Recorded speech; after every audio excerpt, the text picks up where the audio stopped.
Bismillahirrahmanirrahim. Assalamualaikum warahmatullahi wabarakatuh.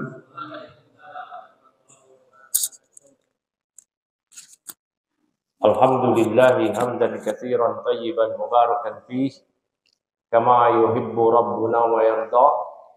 Wa asyhadu an la ilaha illallah wahdahu la syarika lah wa asyhadu anna Muhammadan abduhu wa rasuluh. Allahumma salli wa sallim wa barik ala nabiyyina wa sayyidina Muhammadin wa ala alihi wa sahbihi ajma'in. Amma ba'du. Teman-teman semua, alhamdulillah atas segala kemudahan dari Allah Tabaraka Ta'ala, kita kembali bisa bersua dalam kajian sore hari ini. Masih melanjutkan dari kitab Matan Abi Syuja' Fikih Madhab Syafi'i dengan penjelasan dari Syekh Mustafadib Al-Bukha, yaitu kitab At-Tadhib. Sebagaimana yang telah kita rencanakan sebelumnya, bahwa pertemuan hari ini ialah kita akan membahas tentang, tidak hanya membahas, langsung belajar mempraktekkan tentang sholat khauf. Khauf itu apa? Takut. Maksudnya apa? Maksudnya ketika perang sedang berkecamuk, situasinya saja yang menakutkan, orangnya nggak takut. Karena orang-orang yang berjihad di jalan Allah berperang, itu mereka sudah siap mati. Ya, sudah siap mati. Bukan mereka takut. Nah, barakallahu fikum. Ya, jadi ini situasi yang mereka ini situasinya saja menakutkan. Mereka tetap dianjurkan sholat berjamaah. Perhatikan. Lagi perang, tetap sholat berjamaah. Dan ada caranya. Apalagi nggak lagi perang. Lagi perang aja sholat. Dan berjamaah pula. Maka ini juga sekaligus sebagai cambuk buat kita, tanbih buat kita, bahwa situasi sedang perang saja, menakutkan, yang dahsyat, gawat darurat, tetap disyariatkan mengerjakan sholat. Apalagi yang hanya gaji UMR atau lebih kurang dari itu, kemudian dia beralasan sibuk, lantas kemudian dia meninggalkan sholat. Ini celaka ini. Ya, ini celaka. Maka hati-hati. Oleh karena itu harus kita pahami ini, perkara sholat adalah perkara yang penting, yang mendasar, yang tidak ada ruang dan celah bagi kita untuk tidak sholat kecuali wanita yang haid dan nifas. Wanita yang haid dan nifas, maka dia tidak sholat. Adapun pria, kapan dia tidak sholat? Ketika dia mati. Ya, kalau pria, kapan dia tidak sholat? Ketika dia mati. Nah, barakallahu fikum. Ya, baik. Nah, kalau pria, ya, dia tidak sholat ketika dia hanya mati aja. Kapan? Baru masuk Islam, wajib sholat. Baru masuk Islam aja wajib sholat. Nggak bisa Al-Fatihah, nggak bisa baca tahiyat, ganti dengan tasbih. Subhanallah, walhamdulillah, wa la ilaha illallah, wallahu akbar. Ganti dengan tasbih. Lagi sakit, wajib sholat. Nggak bisa berdiri, duduk. Sholli qa'idan, fa illam tastati, sholli qa'iman, fa illam tastati fa qa'idan. Sholatlah berdiri. Kalau nggak sanggup, duduk. Fa illam tastati, nggak sanggup duduk, fa ala jambin. Maka berbaring. Lupa ketika ingat, wajib sholat. Tertidur ketika bangun, wajib sholat. Ya, wajib sholat. Barakallahu fikum. Ya, jadi tidak ada ruang dan celah bagi kita untuk tidak sholat. Nah, ini juga sekaligus ya. Nah, kita masuk pada pembahasan faslun sholatul khawfi. Ya. Pasal sholat khauf.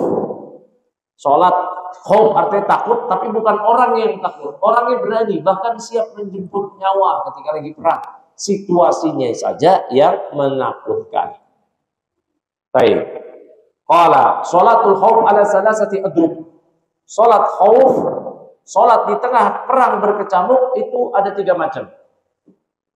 Ya, nanti dari sholat khauf ini dianalogikan atau dikiaskan oleh para ulama ke berbagai situasi yang tidak sedang perang, tetapi situasinya gawat serupa. Misal lagi gempa, lagi sholat kemudian ada binatang buas, lagi sholat kemudian tasnya dicuri, padahal tasnya itu ada barang berharga dia jangan batalin sholatnya, tetap dalam keadaan sholat. Dia kejar atau dia bunuh hewan yang hendak memangsanya atau mematuknya dari hewan berbisa dan seterusnya. Ya, barakallahu fiik. Antum kalau lagi sholat ada ular, jangan dibatalin sholatnya. Kita lawan ularnya atau kita menghindar, tetap dalam keadaan sholat. Lagi gempa, sholat, jangan biarin begitu. Antum, biarin dia mati, dia lagi sholat. Nggak boleh, membinasakan diri sendiri. Ya, kecuali saking khusyuknya nggak berasa gempa. Ya, lagi khusyuknya kan, gempa yang lain, wah, kocar kacir dia sendiri. Bangun-bangun, udah tertimpa nih. Pas salam, bukan bangun, tidur itu mah. Assalamualaikum warahmatullahi wabarakatuh. Ternyata gempa. Wah, ini Masya Allah, wali ini. Nah, salatnya khusyuk. Nah, ketika gempa atau semisalnya, kita jangan batalin sholat. Tetap terus sholat, tapi keluar dari tempat gempa. Dengan kita percepat sholatnya. Keluar dari tempat gempa. Jangan batalin. Ya, paham sini ya? Nah, nanti ini dari teori ini kita praktekkan, ya. Ini teorinya dulu, biar ada langsung praktek. Jangan teori aja nggak praktek, nggak bisa. Sama kayak kita belajar mobil, ya. Belajar mobil diajarin teorinya aja. Ini baru masuk starter. Nah, kalau pakai kunci manual, tekin ke kanan, injek pedal, terus gigi pindahin, kok kiri panas, gigi satu. Udah gitu aja, pas betulan bingung dia. Nah, mesti ada praktek. Dan juga praktek harus ada teori, biar ketika dipraktek di atas pengetahuan, di atas ilmu, di atas pemahaman yang benar. Nah, ahaduha, keadaan yang pertama, ya, taib, ayyakuna al-adubu fi ghairi jihatil kiblati. Yang pertama, musuh berada pada selain arah kiblat. Ya, ini arah kiblat di sana. Musuhnya bukan ngadep ke kita, ngadep lagi sholat. Musuhnya di sebelah timur, di sebelah utara, di sebelah selatan. Nah, itu bukan di arah kiblat. Atau di arah tenggara. Fayufarriquhum al-imamu firqatain. Maka imam sholat membagi pasukan menjadi dua kelompok. Firqatan taqifu fi wajhil adu. Satu kelompok yang menghadap musuh, ya. Ini bukan ke arah kiblat kan? Ya, baik. Ini bukan ke arah kiblat. Ya. Jadi musuhnya bukan di arah kiblat. Imam sholat tetap menghadap kiblat. Jadi satu pasukan menghadap musuh, wa firqatan khalfahu. Ya, baik. Nah, ini misalkan membelakangi kiblat musuhnya. Jadi satu pasukan menghadap musuh dan satu pasukan lagi ke belakangnya. Baik. Berdiri siaga menghadap musuh, satu bagian lagi di belakang. Khalfahu, di belakang imam menghadap kiblat. Jadi misalkan ya, ini kan menghadap kiblat sini, musuh di sebelah sana utara. Sana utara ya? Ya. Jadi pasukan menghadap musuh ke utara, satu pasukan, satu sop sama imam. Tetap sholat sama imam. Satu pasukan menghadap ke utara, jagain, siap-siap. Ya, ini perang zaman dulu ya. Wa yusalli bil firqati allati khalfahu raqatan. Maka imam sholat bersama satu pasukan yang di belakang dia, satu rakaat. Ya. Summa tutimmu li nafsiha. Ya, jadi imam sholat, ya, kemudian pasukan ini menyelesaikan sholatnya sendiri-sendiri. Jadi ketika imam bangkit, mereka sholat bersama imam satu rakaat. Kan 2 rakaat nih, lagi perang di jamak sholatnya, dikosor 4 rakaat jadi 2, asar, zuhur. Nah, imam berdirinya panjang. Imam berdirinya panjang, dipanjangkan bacaan sholatnya.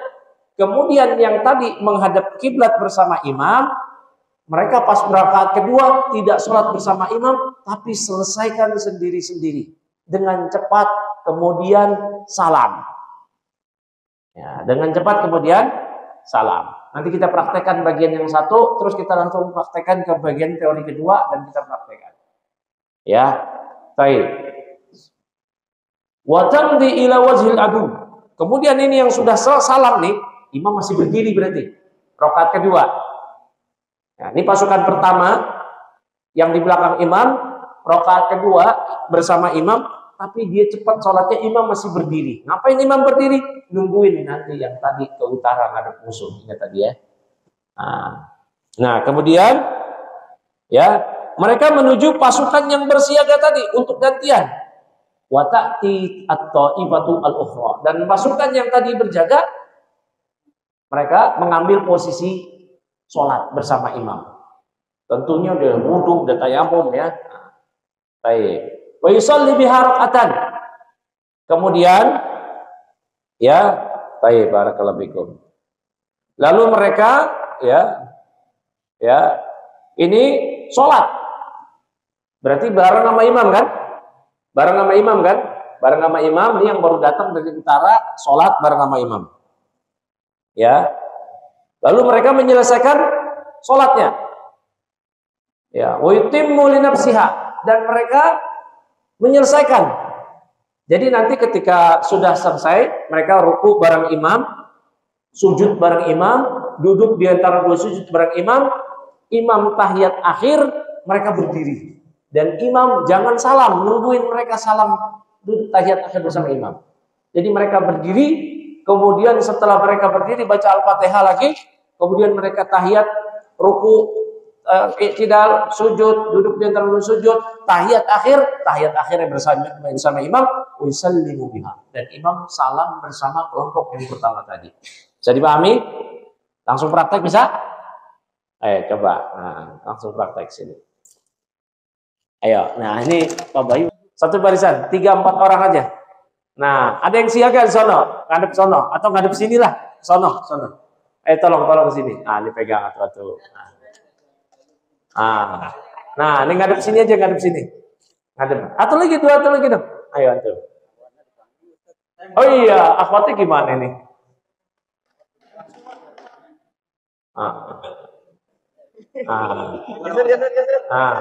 Pak Bayu pasukan ngadep sono, ngadep selatan. Iya. Dah, ya, antum ngadep sono berdua teman-teman. Ya. Ini tata cara yang pertama ya. Antum ya, sholat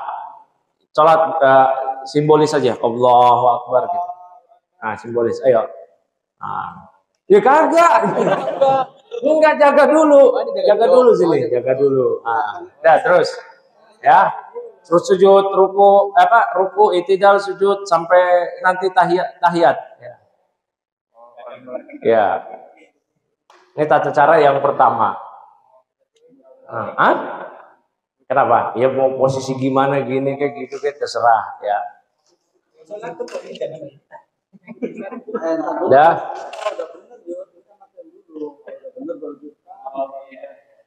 Udah, kemudian diri.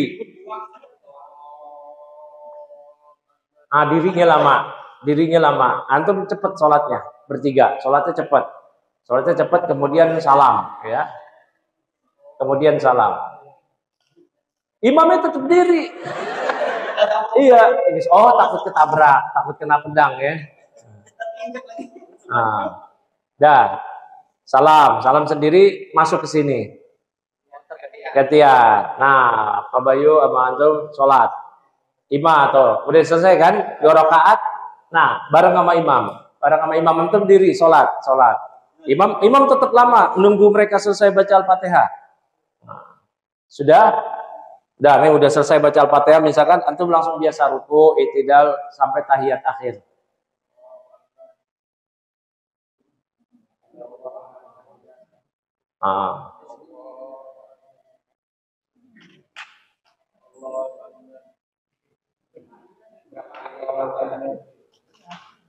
Nah, tahiyat akhirnya imamnya lama. Nah, Pak Bayu dan pasukan yang itu berdiri. Jangan tahiyat akhir, kan baru 1 rakaat. Dah, segera. Nanti nyusul imam. Imamnya belum salam ya. Iya, nyusul imam. Imamnya belum salam. Dah.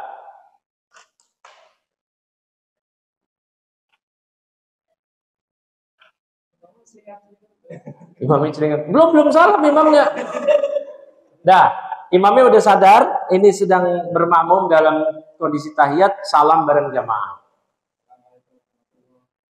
Nah, udah siap, berarti siap ngadep musuh di sini. Ini musuhnya semua, misalkan. Nah, semua. Iya, nah, balik sini. Udah, ini tata cara yang pertama. Paham? Ada yang mau ditanya tadi? Apa?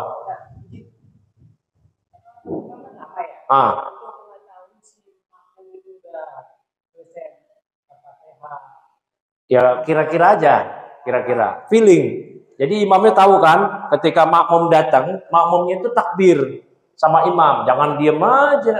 Jadi makmumnya datang nih, tadi misalkan kan gantian tuh, Allahu Akbar, berarti imam sadar, oh ini makmum baru datang, ya kan?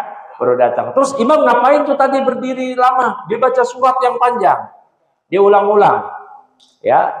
Baik, nanti dia kira-kira, oh ini udah selesai Al-Fatihahnya. Dia kan pernah juga baca Al-Fatihah, masa nggak tahu Al-Fatihah gimana selesai?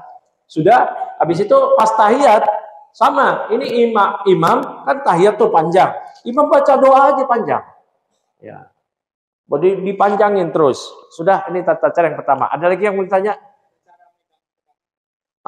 Ya, baik, pinjam ya. Perhatikan ya, yang namanya bersedekap itu sunnah. Itu sunnah, bukan wajib. Ya. Nah, kalau di sebelahnya ada orang begini kan? Ya. Nah, yang namanya senjatanya kan misalkan pedang ya, dia bisa taruh di bawah.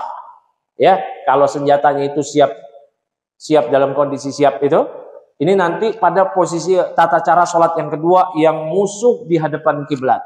Di arah kiblat. Musuh di sini. Oh, itu berarti senjata semua begini. Siap. Ready. Kalau misalnya AK-47 tinggal Nah, kalau yang tadi lebih aman. Tata cara yang pertama. Nah, bagaimana bersedekapnya? Biasa aja. Misalkan begini. Ya, dia letakkan nanti pas ruku, pas sujud. Nah, begitu. Jadi bersedekap itu sunnah. Tidak mesti begini ya. Kalaupun dia mau bersedekap karena kondisi yang pertama, dia letakkan aja di bawah. Ya, diletakkan di bawah. Nanti baru tata cara yang kedua. Sudah? Ini dipahami? Ya. Baik, sekarang kita masuk tata cara yang kedua. Asani ayyakuna fi jihatil kiblati. Nah, yang kedua sekarang ya, yang kedua ini si musuh di arah kiblat. Ya, ini yang kedua ini musuh di arah kiblat. Ya, fayasuffuhum al-imam saffain. Maka imam membuat dua saf pasukan tadi. Kan kalau tadi satu saf aja, satu saf lagi jaga. Kalau ini enggak, langsung gabung dua. Karena musuh di arah kiblat. Ya, wa yuhrimuhum bihim. Imam takbiratul ihram bersama keduanya. Kedua kelompok, nggak ada yang ngejagain karena musuh di arah kiblat. Mau gimana lagi? Udah.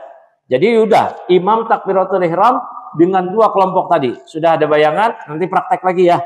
Pasukannya boleh yang tadi atau yang gantian. Ya. Fa idza sajada ma'ahu ahadus saffain. Apabila imam sujud, maka yang sujud ruku dan sujud tadi, ruku yang sujud itu salah satu sop aja, sop depan aja, ya, atau sop belakang juga boleh. Pokoknya salah satu, ya, salah satunya sop yang ikut bareng sama imam tadi. Sudah, berarti yang belakang tetap berdiri, dia baru satu rakaat, gitu kan? Waqafa as-saful akhar, ya, yahrusuhum, sop yang lain berdiri menjaga mereka. Fa idza rafa'a sajadu walahiku. Nah, ya, barakallahu fikum. Apabila imam telah bangun dari sujud, saf kedua sujud dan menyusul imam. Ya, shaf kedua sujud dan menyusul imam. Paham sini ya? Jadi dahulu Nabi SAW beserta para sahabat berdiri. Nabi bertakbir, para sahabat bertakbir, kemudian Nabi ruku, diikuti oleh sebagian dari mereka, ya ruku, dan sebagian yang lain tetap berdiri menjaga yang ruku dan sujud. Lalu Nabi sujud diikuti oleh mereka yang ruku tadi, ya salah satunya tadi. Setelah itu beliau berdiri untuk rakaat kedua, ya. Untuk rakaat kedua diikuti oleh mereka yang tadi sujud bareng sama Nabi, ya, lalu mereka mundur untuk melindungi saudara mereka. Mereka mundur ke belakang untuk melindungi saudara mereka. Kelompok lain yang tadi belum ruku maju. Kemudian ruku dan sujud bersama Nabi. Semua berarti dalam keadaan sholat. Tapi sebagian mereka melindungi sebagian yang lain. Ya, sebagian mereka melindungi sebagian yang lain. Nah, kelompok yang maju ketika Nabi SAW menyelesaikan satu rakaat adalah mereka yang belum ruku dan sujud pada rakaat pertama. Kita praktek lagi. Kayak tadi. Ya. Tadi siapa imamnya? Gantian boleh atau pasukannya yang tadi.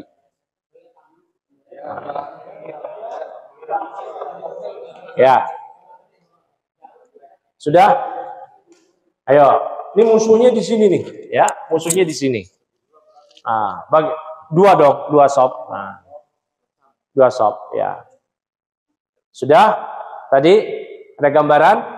Yang ini tetap berdiri. Ayo antum takbir, semua takbir berarti. Nah, ini berarti posisi ininya begini nih, angka 47-nya. Nah. Rudal apa angka 47? Nah. Hah? Bambu runcing. Hah? Imam, iya kan? Imam juga punya nyawa kan? Nah. Ayo. Terus. Ya. Antum tetap berdiri ya, yang shop kedua. Ini ya.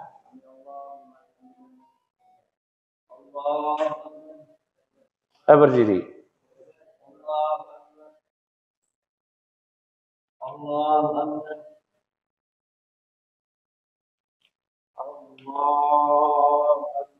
Dah, imam berdiri lama, nanti selesaikan sholatnya. Dah, selesaikan dulu. Nah, sampai salam, tergantian. Nah, sampai salam. Imam tetap celingak-celinguk. Nah. Dah, selesai salam ke belakang. Nah, ya, dia biarin di situ nggak apa-apa atau maju, ya, sudah. Imam tahu kan? Nah, terus, ya ini kan dia maju, ya, udah kan? Imam kemudian biasa. Ini berarti satu rakaat belum sempurna ya? Nah, dah. Ya Allah.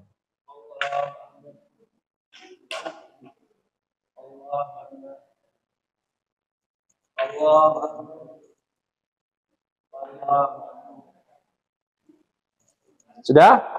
Antum berdiri. Diri. Selesai. Belum. Selesai. Dah, biasa. Ntar salam bareng imam. Yang ini jagain berarti ya. Jagain bisa di situ posisinya, bisa di mana, di sini. Dijagain. Dah. Tahiyat akhir. Dari mana, Pak? Piling. Sudah. Belum. Dah, baru salam. Dah, selesai. Itu cara yang kedua. Cara yang ketiga gampang. Kan 3 tadi. Cara yang ketiga, asalis ayakuna fi syiddatil khauf. Cara yang ketiga, ketika sedang parah sekali kondisi perang. Ya, sedang parah sekali kondisi perang. Ya, waltihamul harb.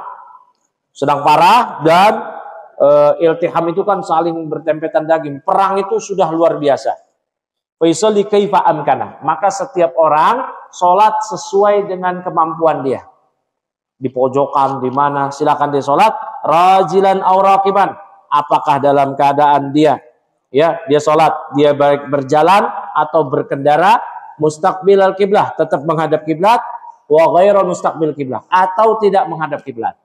Apakah sholatnya berjalan atau di atas kuda, mau gimana? Menghadap kiblat atau membelakangi kiblat. Ini ketika sudah mulai perang. Dua keadaan yang pertama tadi, satu, kedua, itu belum start perangnya. Belum mulai perangnya. Paham sini? Baik. Nah, tadi saya sudah sebutkan juga.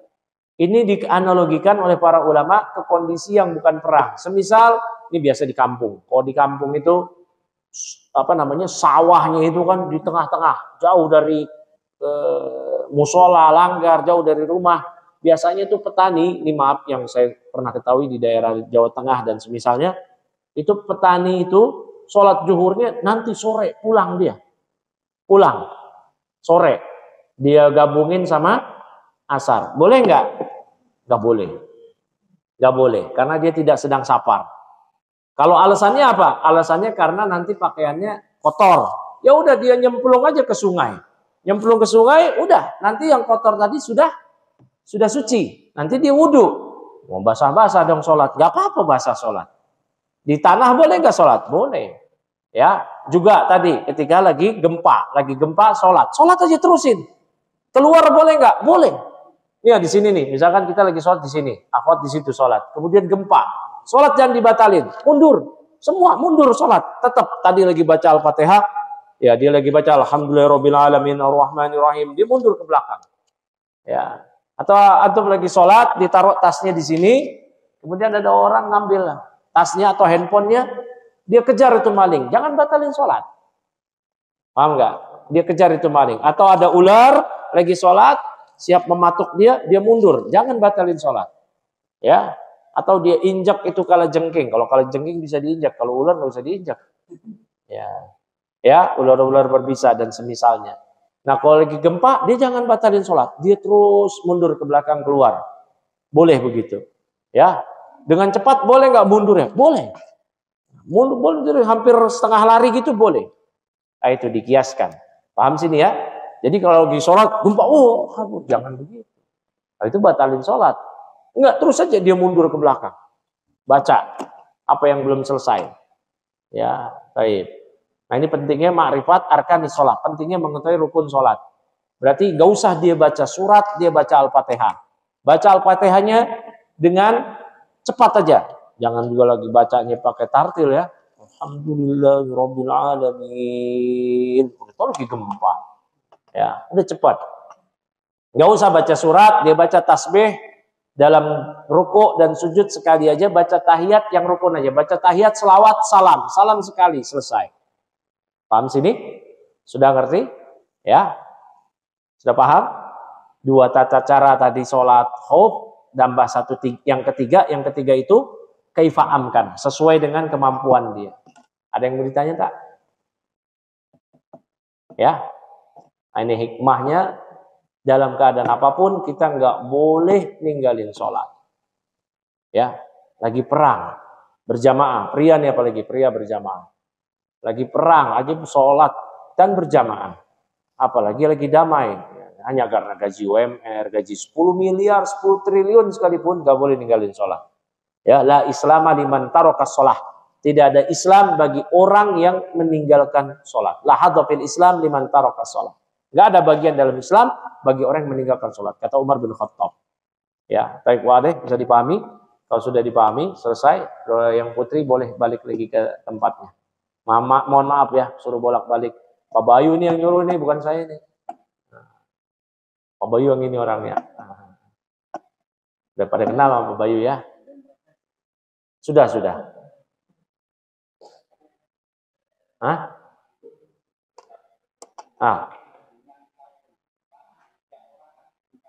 Gimana? Posisi gempa.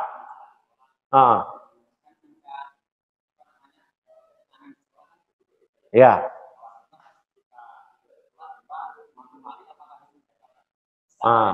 Secara refleks.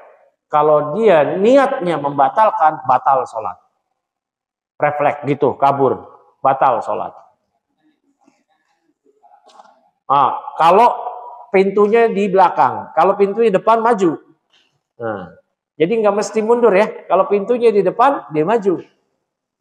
Boleh nggak buka begitu? Boleh. Begitu. Tingkat refleksnya. Benar, bagus pertanyaannya. Ya. Jadi ketika sholat, ya, pas runtuh, dia mundur.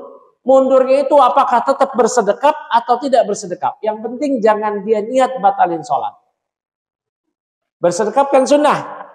Ya. Baik. Apakah mundur, maju ke sebelah kiri atau ke sebelah kanan. Tapi sholat tetap badannya ngadep kiblat. Ya, tetap ngadep kiblat semampu dia. Semampu dia itu. Baik. Nah, ada yang lain?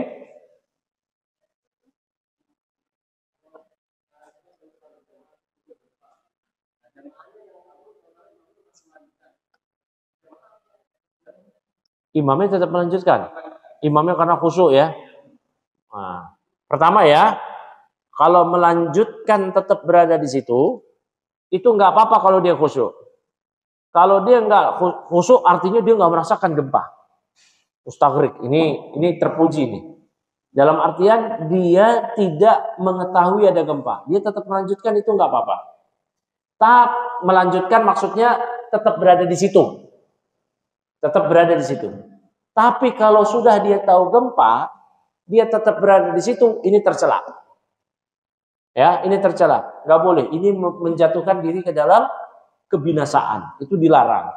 Berarti kita jadi imam mesti keluar dengan tidak batalin sholat bersama jamaah dia, ya, semampu dia. Nah, semampu dia, kecuali udah gawat sekali ya, mesti batalin sholat.